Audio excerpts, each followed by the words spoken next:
Shri इंद्राहंग Subba.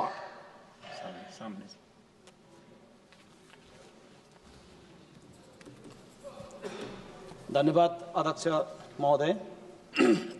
Disaster management amendment bill 2024 को समर्थन करते हुए मैं एक दो बात यहाँ रखना चाहता हूँ आपका अनुमति लेते हुए।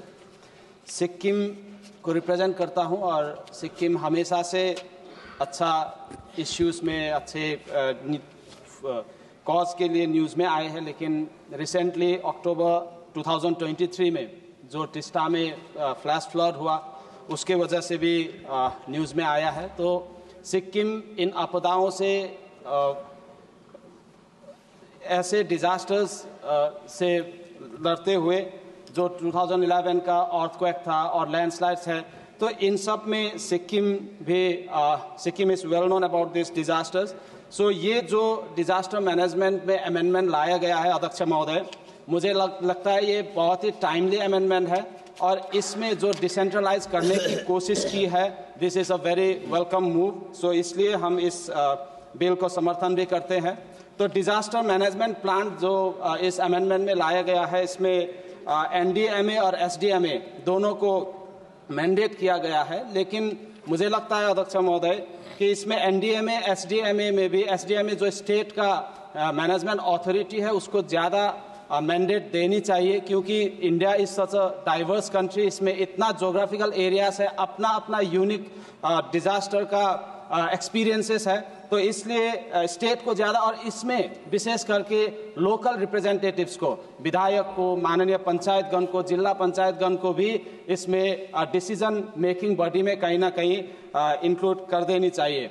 और जो टिस्टा फ्लड हुआ यहाँ के वहाँ के एक्सपीरियंस से हमने देखा कि ये जो विभिन्न एरियाज में, जैसे रूरल एरियाज में भी डिजास्टर हुआ, अर्बन एरिया में भी डिजास्टर हुआ, तो जो इस बिल में अर्बन डिजास्टर मैनेजमेंट अथॉरिटी लाने का डिसीजन किया है, this is a very welcome step. और इसको अच्छे से और भी अच्छे से इम्प्लीमेंट करने के लिए अध्यक्ष महोदय हमें लगता है कि विभिन्न जोग्राफिकल एरियाज को भी कंसिडर करना जरूरी है। जैसे we have coastal areas, we also have mountainous areas, जैसे गैंगटोक, शिमला, दार्जिलिंग, ये सब माउंटेनियस एरिया में आता है, इसका अपना यूनिक प्रॉब्लम्स रहता है। तो ऐसे ही प्लेन एरिया का बड़े बड़े शहर जैसे दिल्ली हो या पुणे हो, यहाँ इन सब का अपना अपना प्रॉब्लम है, तो इसको भी अगर ध्यान में रखा जाए तो अच्छा रहेगा। तो जो स्टेट डिजास्टर रेस्पॉन्स फोर्स बनाने की जो डिसीजन लिया है, ये बहुत पहले होना चाहिए था, क्योंकि जब डिजास्टर होता है तो NDRF की टीम, ये हम ये नहीं कहते कि NDRF की टीम ने काम नहीं किया, लेकिन जब डिफरेंट जोग्राफिकल लोकेशन में इस तरह के डिजास्टर होता है तो NDRF का कभी उस स्पेशलाइजेशन में काम करने का कई जगहों पर एक्सपीरियंस नहीं रहता। तो SDRF जो बनेगा, SDRF को अगर ज्योग्राफी स्पेसिफिक स्पेशलाइजेशन में ट्रेन किया जाए तो मुझे लगता है कि डिजास्टर मिटिगेशन में एफिशिएंसी और भी ज़्यादा आएगा, और इसको भी इम्प्लीमेंटेशन के टाइम में इसको याद रखना बहुत ही ज़रूरी होगा।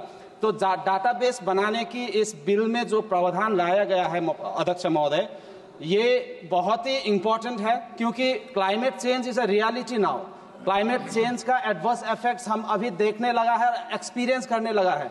तो if we have a proper database then we will be able to, हम उसको मिटिगेशन के लिए काम कर सकते हैं। लेकिन इसमें मेरा छोटा सा सुझाव है कि इस डेटाबेस रखने के लिए नेशनल लेवल में मैंडेट किया गया है, NDMA SDMA को मैंडेट किया गया है।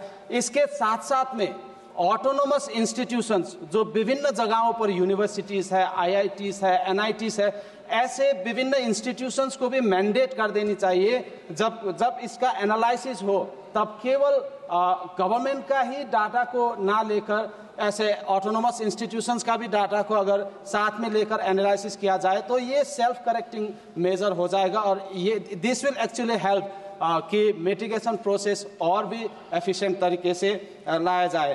तो इस डाटाबेस के माध्यम से अगर हम काम करेंगे तो अध्यक्ष महोदय, हमें अब केवल डिजास्टर मिटिगेशन को ही ना सोचकर हमें प्रिवेंटिव मेजर्स में भी जाना है।